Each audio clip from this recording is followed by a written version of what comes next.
Top 10 reasons why WoW became so popular. This came up in my YouTube recommendeds this weekend, 3 days ago. And I really wanted to watch it, but I decided I would wait till stream to watch it, baby. All right, so here we are. Why did WoW become so popular? I'm gonna get, before watching the video, I'm gonna take a guess. I can't believe the truth. Yo, I know, it's been crazy. Matori, thanks for the prime 12 months. 1 year? 1 year since the hardcore journey began. That's wild. Thanks, bro. I'm gonna take a guess. Number one reason why WoW became so popular is probably because the engine, like the jumping and the fluidity of the game. I think that's gotta be like number one. Like every other MMO you play, it feels like it's lagging and it feels like it's janky, and the movement in WoW just works so well. Like that has to be on this list, right? Number two reason WoW became so popular. I feel like the game has really good social structures. Like they make you play together with other players to complete quests and dungeons and raids so that you have to interact with other players. Like this is, I'm talking classic WoW. It's a little different on retail, I think, now, but back then having that forced player interaction was really beneficial for the longevity of the game, because it meant you had to make friends to clear the content, which means you had friendships, which means if you had someone counting on you to log in, then you felt like you had to, and then, you know, this kind of repeated itself. So I think that was like a pretty good structure. Oh man, I don't know if I have like 10 reasons. I mean, the raids were good, the music is good, the questing was good, the world was alive. Let's see what Mad Season has to say, man. It was like a first social media. Yeah, you're kind of right. It was like a little mini social media. All right, let's see what Mad Season has to say about this. Okay. When World of Warcraft hit store shelves in 2004, it quickly became a cultural phenomenon, transcending its status as a mere video game to become a global entertainment franchise and redefining an entire genre in the process. As computers had started to become more and more common in households, so too did PC gaming, and during the time, it would be rare to interact with anyone who hadn't at least heard of the game. It was the cultural phenomenon of the mid-2000s. Even those who had never even played a video game before had picked it up, and as players immersed themselves in the world of Azeroth and shared their experiences with friends and online communities, interest in the game would only grow and grow. But the question is, why? How and why did Blizzard's 2004 hit gain such widespread popularity? Today, we're not only going to answer that question, but we're also going to rank the top 10 reasons why World of Warcraft became one of the most popular video games of all time. This particular... Great, man. We watched a video from Blizzard last week. It was the... Oh, crap, what was it? It was like that long documentary style video from Warcraft's main channel. And one of the things they said in that video, and that was from 9 years ago, is that they hit the timing just right. Like right when early 2000s gaming, internet culture, everyone loved Lord of the Rings, right? And the 90s kids like wanted a fantasy world to play in, and WoW happened to be the best one of that at the perfect time. And it just like... The timing of it, I think, was a lot of the success with WoW too, right? Like, you fast forward to 2010 or 2015, mid 2010s, and everyone wanted to play BRs. You launch an MMO in 2015, and like everyone would be like, "No, I want to play a battle royale, right? Like, I want to play Fortnite, I want to play Warzone or whatever the heck, right? It's like I want to go play a BR." So it's just, I think the timing, like back then, everyone wanted to play an MMO, right? Our online game actually has almost 8 million people playing it right now. 8 million people? When it comes out, man, I'm just gonna nonstop. Easy there, big guy. I'm sorry for my girlfriend, because, you know, I'm just gonna keep playing. Coming in at number 10, we have Reputation. WoW was first unveiled to the public in 2001 via a trailer at the European Computer Trade Show, and at this point, primarily through their Diablo, StarCraft, and Warcraft series, Blizzard had already accumulated one of the biggest fan bases in gaming, and rightfully so. Quality took second place to nothing, and games released only when they felt that they were refined and polished, and consequently, the games that actually did release were consistently great, and titles that fell short were canceled altogether, never seeing the light of day. When World of Warcraft was announced to be an MMO, the initial reaction... That's a hard thing to do. Like when you have a project that's almost ready for release, but as an executive thinking like, it's not good enough to actually release. Let's just scrap it. Like we put tons of hours, time, money, investment into this thing, but it's not good and it's going to tarnish our name. Let's just not do it. That's so hard to do if you've had to make that choice before. As a content creator, I do that at a very small scale. Like if we're making a video or we put time into something and it's like, you know what, this is just not the quality of what we want to do. Let's just scrap it. Like it's good, but it's not great. It's hard to make that call, but it's good because it makes you have like a great name in the long term. But if you stop doing that and then you build a bad reputation, then it's quite the opposite, isn't it? Reaction was skepticism. Between Warcraft and StarCraft, they had firmly dominated the RTS genre at this point, and many thought to themselves, why fix something that isn't broken? Why move away from what's been proven to work and take a risk into this unknown territory? At this point in time, MMOs could only be considered as niche. Today, when new titles release, they're met with hundreds of thousands or even millions of players, but mainly due to technical and financial hurdles. The largest launch for the Western MMO would be claimed by EverQuest, which amounted to a mere 10,000 players. It was a risky play, to say the least, but even so, Blizzard's near-perfect track record gave players that initial push to take the plunge and step foot into the world of Warcraft. But, as they soon realized, while it may be easy to enter, leaving is another story. Coming in at number 9.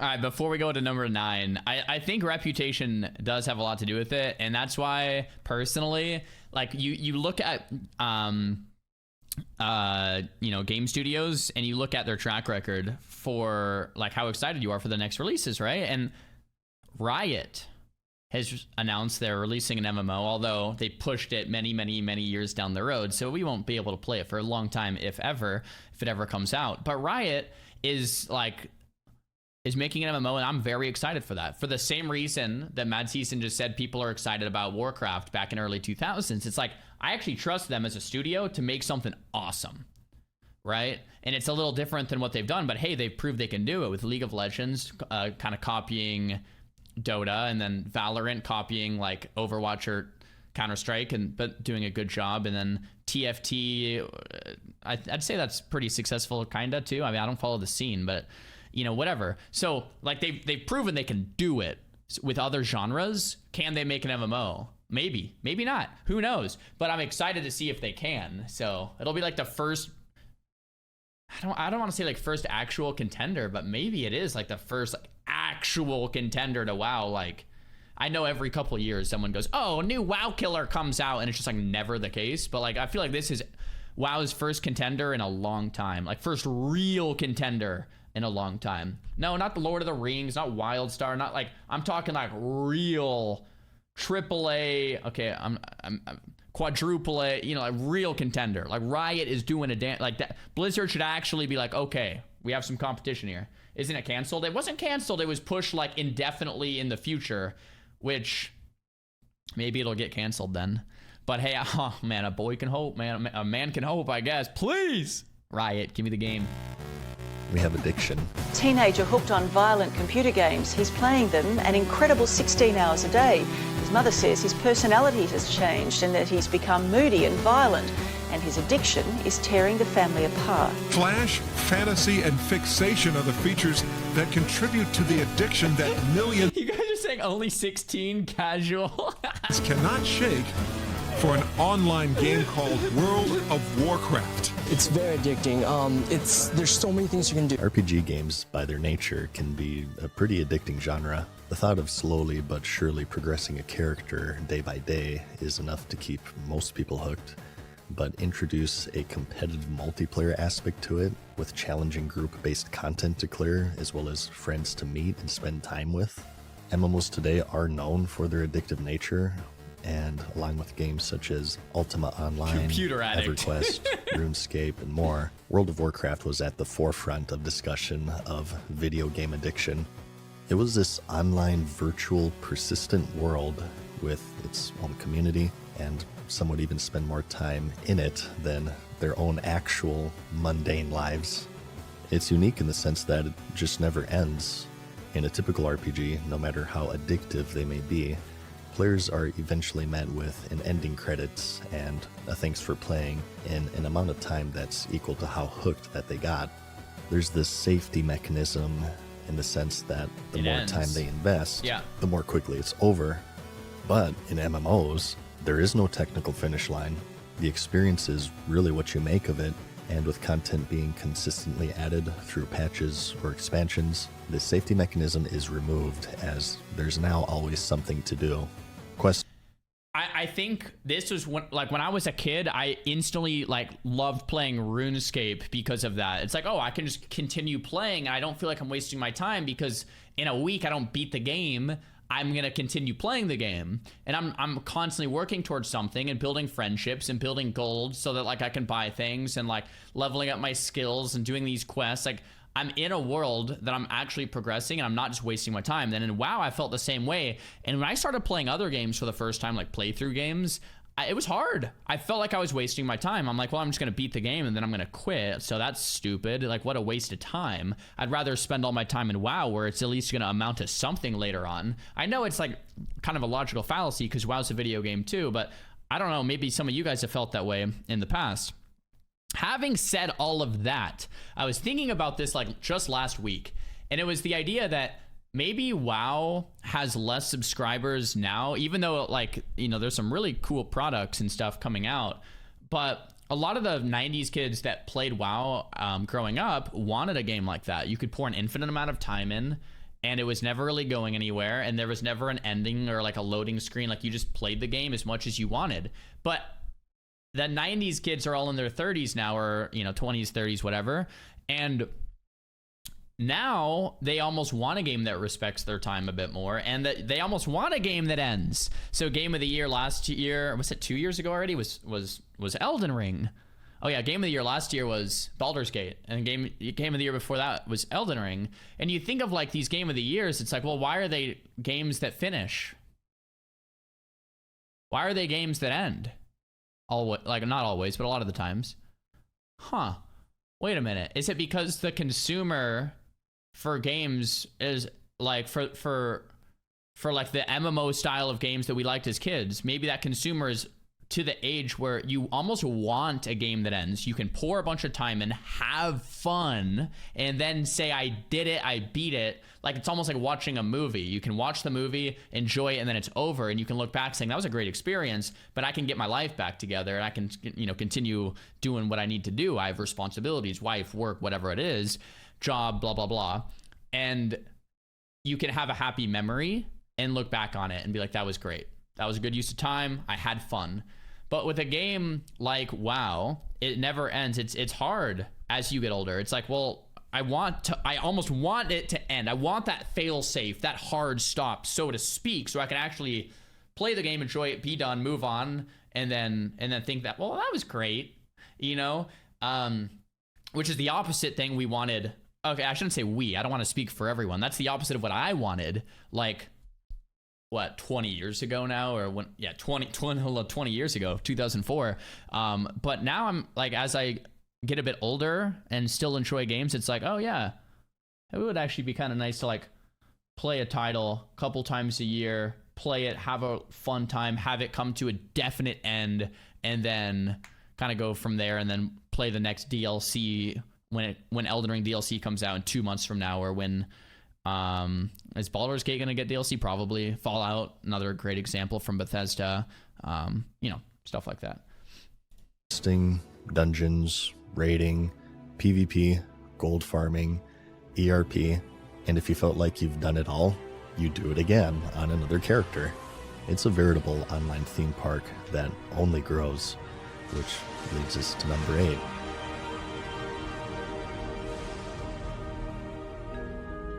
The formula. To say that MMOs are unique is a pretty big understatement because they are so large and there is so much to do. One can differ from another in many different ways, one of the largest being sandbox versus theme park. The easiest way to describe these two subgenres is that the sandbox focuses more on player-made content, whereas the theme park relies on developer-made content. It's open-endedness versus linearity. An example of player-made content would be a player-hosted dueling tournament. Members of a community get together, they eliminate each other one by one in a tournament-style setting, and the winners are given a prize that is funded by the hosts of the tournament. There's no built-in interface nor system to accommodate any of this. The scheduling, judging, management, participation, everything is run by the community. On the other hand, for developer-made content, to enter a PvP tournament, maybe you can enter a queue system and then you're matched against other players via an algorithm, and you're also given access to a special vendor to acquire gear upon winning. In essence, the players are accommodated by developer-made content. In the early years of the MMO, the industry was largely dominated by the sandbox style. The genre, again, was very niche. There's no one game that had become successful enough to establish a proven formula that led to success. So, because of this, experimentation thrived in search of this formula, and consequently, direction was lacking. Because the genre wasn't as profitable, publishers weren't willing to fund it as much, so player-made content was often the only choice. And while this itself didn't lead to mainstream success within the industry, it would lay the groundwork for it. And so, today, the genre is largely dominated by theme park, specially crafted dungeons, raids, PvP battlegrounds, scheduled, handmade, developer-made content. And that's the case because in 2004, an MMO was so popular that it had found the formula that would shape the entire genre for decades to come. Where other games had little to no direction in their questing campaigns, World of Warcraft offered a full linear guided campaign from level 1 to level 60. Dozens of custom-made dungeons were designed to be conquered in parties of 5, where PvP in other games was often a side activity and often lacked structure. World of Warcraft offered a system that both tracked progress and offered rewards, along with specialized objective-based battlegrounds to queue into at any time. Selling items no longer required haggling with the introduction of the auction house. Nearly every aspect was curated by developers, and it offered direction during a time where there was little. That's where everyone thinks 60. Perhaps most important of all of these features, coming in at number 7, we have the rating. All right, before we get into 7, WoW is interesting, especially classic WoW, because yeah, it's theme park based for sure by definition, but I think what's true about classic as well is there's a lot of community driven excitement within the game, and that's unique from retail. Like, right? Like in classic WoW, it feels like it's very community driven with tournaments, with RP, with stuff happening in the game. It just feels very community driven. Yeah, it's very, very theme park, but I feel like out of a more modern MMO structure, it feels less theme parky than some other games, right? So I just wanted to like make that distinction, because I think that's one of the things that makes it feel so cool is it feels like it's like some type of hybrid, right?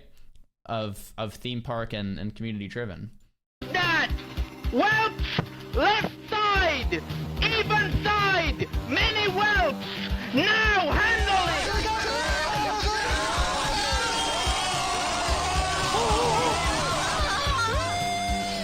World of Warcraft, along with EverQuest, would help modernize and standardize many features that today are considered staples of MMOs, one of which being New the world. rating.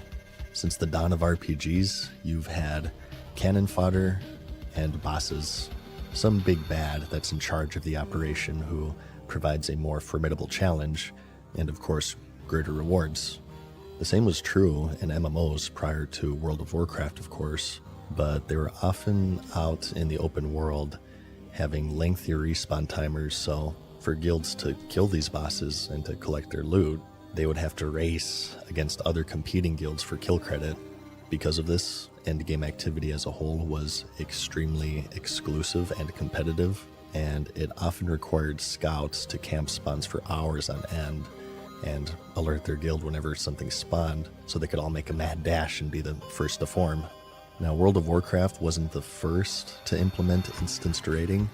As far as I know, that title belongs to EverQuest with their Plains raids, but due to its overwhelming popularity that it would soon gain, they would standardize it.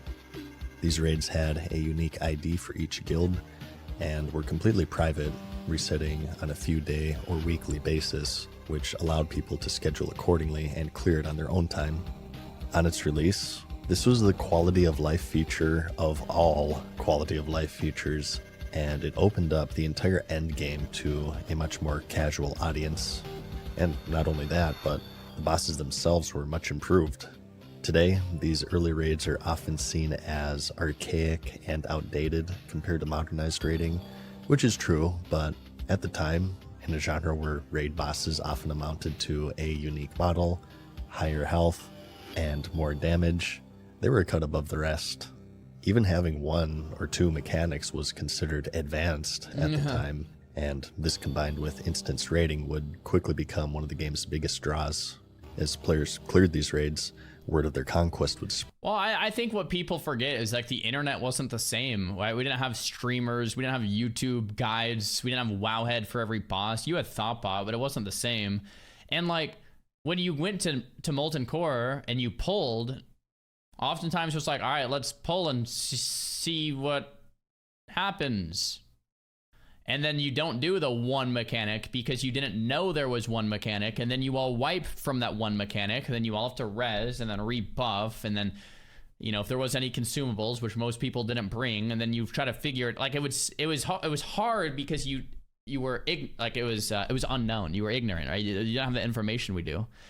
Now it's considered archaic and easy because we know the one mechanic and it's not that hard, so you just do the one mechanic and it's like, okay, what a joke. But like I think people forget what gaming used to be like, what the internet used to be like when that one mechanic wasn't known to everyone and half the people messed it up, and now all of a sudden you're 20 people down and you're trying to figure it out. It's just a different time. Spread across social media, providing an intriguing look into what was then the bustling MMO genre, which leads us to number 6, and that's the fact that World of Warcraft was one of the first widely used forms of social media. Yeah, that's exactly what you guys were saying. It kind of was. You had friends online. Facebook wasn't at large yet. Today, interacting with strangers across the country or even the globe isn't really that big of a deal. In all places where technology has been integrated into society, it is now considered standard, but back then, logging into Xbox Live to tell somebody that you fucked their mother was a much newer and mind-blowing thing. Welcome to the rise of social media, as personal computers and the internet had started to become more common in households. The world would be connected in ways that they never were before. Instead of remembering the Dewey Decimal System and going to the library, any question could be answered with a simple Google search. Learning how to change your oil, how to repair a certain toaster model. The internet has been as revolutionary and as life-changing as peanut butter. Out of the millions of web pages worldwide, a certain number of them were dedicated to what we now know as social media. MySpace would be one of the earliest widely used of these websites, followed by Facebook, and surprisingly enough, Hi, Tom. World of Warcraft. MMOs are social media, where the social are your fellow players, and the media is, of course, the game that you're playing. Multiplayer games as a whole would thrive during this Halo time, 3, dude. but much of the spectacle surrounding World of Warcraft spawned from its ability to foster the creation of online communities where players from all over the world come together to interact, collaborate, and form friendships even through features like guilds, chat channels, player-created events, Oh, World of not this Warcraft clip. provided a platform for players to connect and socialize in ways similar to other social media platforms. Goodness. Players in major cities would share epic stories of a raid run, talk PvP strategy, or help somebody find Mancrick's wife, whether it was joining a guild, participating in a raiding team, PvPing with a group, posting on the Realm forums, or shit posting in trade chat. Much like social media, World of Warcraft provided opportunities for players to come together, build communities, and spout politically driven vomit for the world to ingest. And at the time, believe it or not, many people hadn't seen anything like it. It was a living, breathing, online, persistent, virtual world, which brings us to number 5, why World of Warcraft That's became so so true. popular. I haven't really thought That's about it the like world that. of Azeroth. Yeah, okay. So this is an obvious one. It's alive, baby.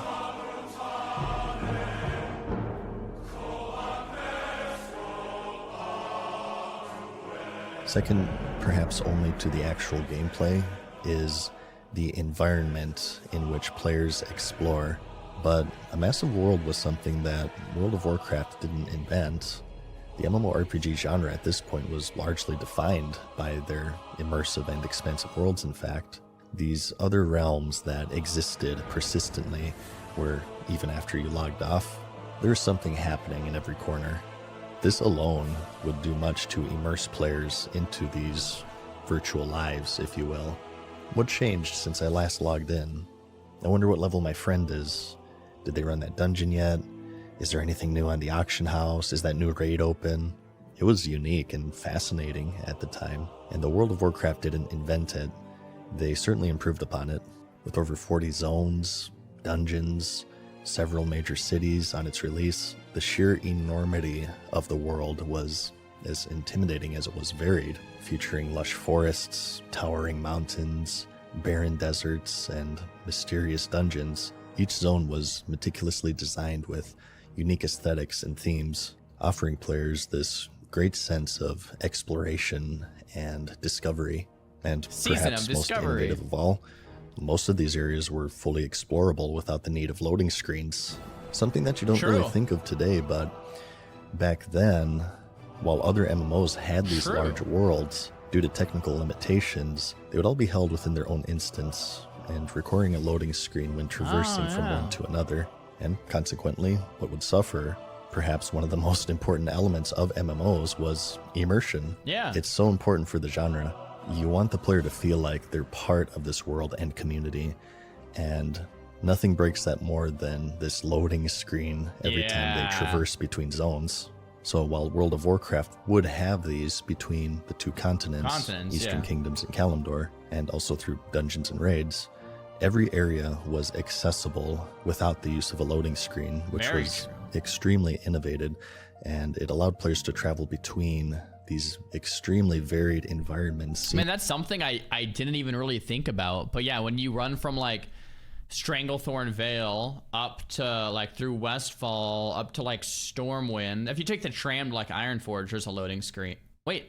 Oh yeah. Going into the tram, there's a loading screen. I guess not the tram itself, but going into the tram. Yeah, you run around wetlands, you go up to the harbor. I mean, you can run around the entire world without a loading screen. That is really immersive, especially for 2004, right?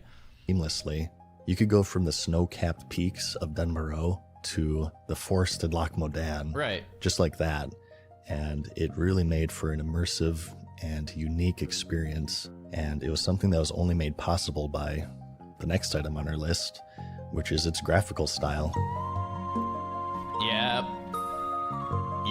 The graphics. So nice. As shown by the recent re-release's popularity, its graphical style has aged very well, often described as stylized or even cartoonish. It was a deliberate choice, and one that's paid dividends over the years. Unlike realistic graphics that can quickly become outdated as technology advances, World of Warcraft's graphics remain to be charming and visually appealing even to this day. During the time, many of the other MMOs would attempt to emulate this more realistic graphical style, and while they would impress upon their release, realistic by early 2000 standards is, well, let's just say that the technology has improved. But even putting aesthetics aside, where the style really shined was accessibility. One of the reasons why players would be able to traverse between the zones, as mentioned earlier, without loading screens, was due to this less intensive graphic style. In addition, computers were incredibly expensive during their adoption into the mainstream, with many matching or even surpassing even the highest end gaming rigs of today.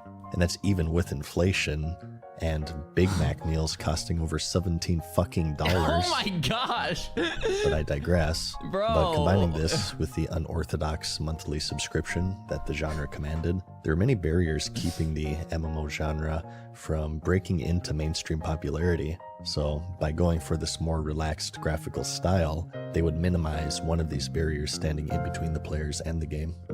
I literally made a full video on this like a week or two ago, and like half of you guys were calling me crazy, like, dude, that you're on copium, the graphics sucked. I'm like, no, it wasn't a choice, man. You have hyper realistic art or graphics for a game where you can choose to make them look more cartoony. It doesn't mean they're bad. It's a different, like, think of Minecraft. Minecraft isn't trying to make it look like real life. They're choosing to make it look like Minecraft. They're choosing to have the pixels, and there's an appeal to that that's real. And people were like, dude, you're an idiot. And I was like, bro, I'm so happy to see Mad Season actually maybe say it better than I could, but like, bro, it's super true. It ages better too, because you're not trying to push out technological advancements in terms of like realistic art, because that's always going to continue to improve, but you're choosing to make it look a certain way, and that ages better, and it looks nice, and I like classic graphics. Okay.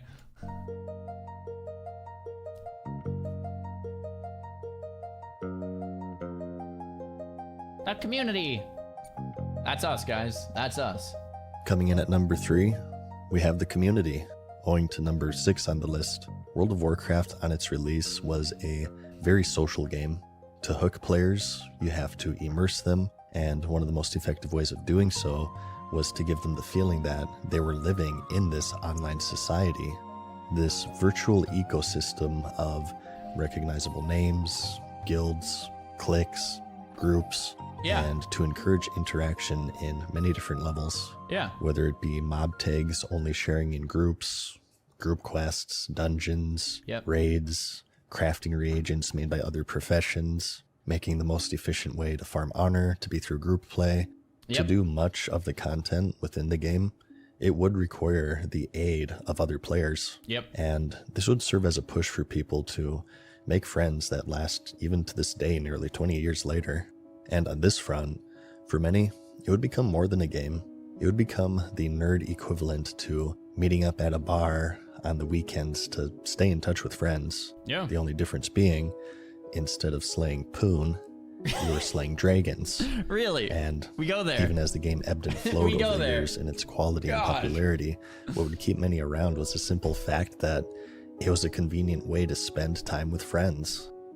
One of the most effective ways of retaining a player in these MMOs is to make it such that if they're thinking of quitting, they're not just walking away from a video game. From their They're friends. walking away from weekends with the boys. Yeah, There are many people playing right now where if all of their friends in guild were to quit the next day, that would be it for them. Yeah, And that's happened why to a lot of people. the community comes in at number 3 on our list of. So, dude, yeah, we said this before the video started. I think this is so critical, and it makes me think that having servers being somewhat small is actually kind of nice. And hear me out. Right now, in the more modernized game, you have layers that you're constantly going in and out and cross-realm everything. Well, that's nice for accessibility. There's less login queues, less lag. It's really nice, technologically speaking. Now, from a social aspect, what ends up suffering is like kind of what Matt Season said. There's like cliques that form. You start seeing that little gnome with the green hair always standing on the mailbox outside the auction house. And you know that's the little gnome on your server with the green hair that's always standing there. And it makes it feel like home a little bit. It's like, yeah, it's my server. There's always a green gnome standing right there. Or someone typing in general chat. It's that same troll always typing in general chat. And you get to know their name a little bit. The same people dueling outside the city and the same people. You know, you start seeing people leveling up in Duskwood, and then you see that same name in Stranglethorn Vale a week later. And that's something about that continuity is very cool, addicting, and immersive. And once you remove that, right, you're never you don't see people on the same layer. You don't see those same names because now they're on a different realm, like shard layer. However, the technology has improved over time. People then get a haircut because you can change your hair now in game with barbers. They change their name, they change their server, and all of a sudden, like, this continuity has been rug pulled. And it's like, well, where's the immersion in that, right? The city I grew up and then used to know is now fundamentally different. So, like, I think there is something really homey and exciting and immersive about, you know, not having the ability to cut your hair, change your name, server transfer, layering, all that kind of stuff kind of removed that homey feel. Now, of course, there's negatives to all that too, and those are kind of blatantly obvious. So I don't really need to like say them. Like, the technical limitations of those things kind of suck. But there are some real upsides when it comes to immersion in MMO, and I think that is one of the reasons WoW had such a strong sense of community, especially early on. What made World of Warcraft become so popular?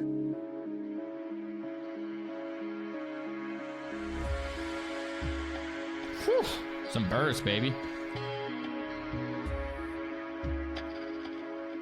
The gameplay. That was one of my number ones too. It's just good. It's good gameplay, which matters like a lot. For number 2, we go back to the basics.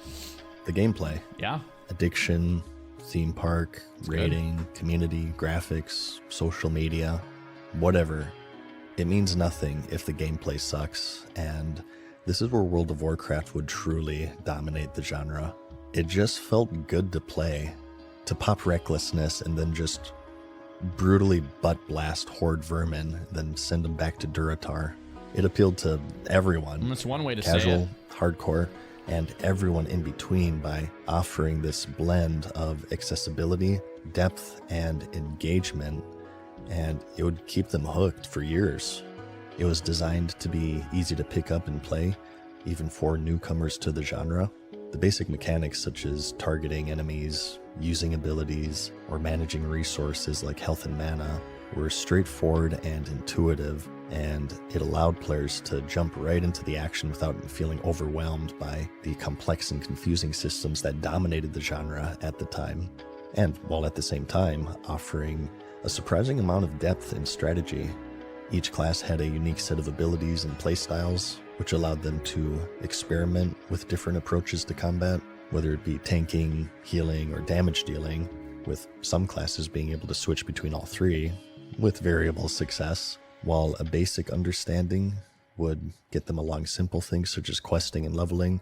For those ready to take the next step, such as with the aforementioned, at the time, complex high-end raiding or competitive ranked PvP, it would require this push into depth and mastery for the more hardcore.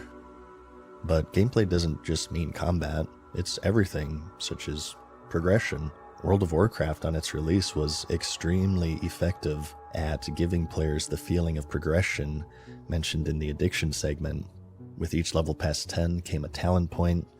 Every 2 levels came with new or upgraded abilities.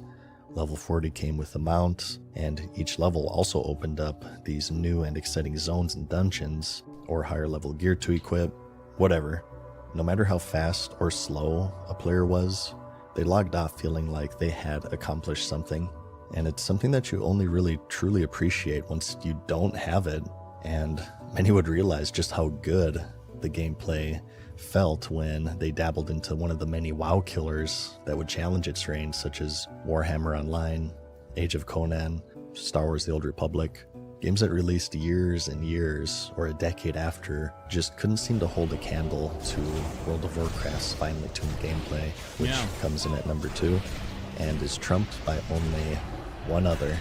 Yeah, gameplay to me probably would have been number 1. Well, let's see what he has at number 1.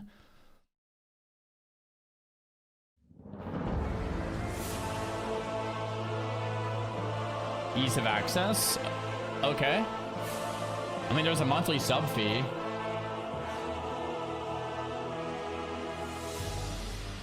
Ultima Online, Asheron's Call, Star Wars Galaxies, EverQuest, RuneScape. These titles would all be crucial in helping form what the MMORPG genre is today. But one thing they all seem to lack that World of Warcraft had was accessibility.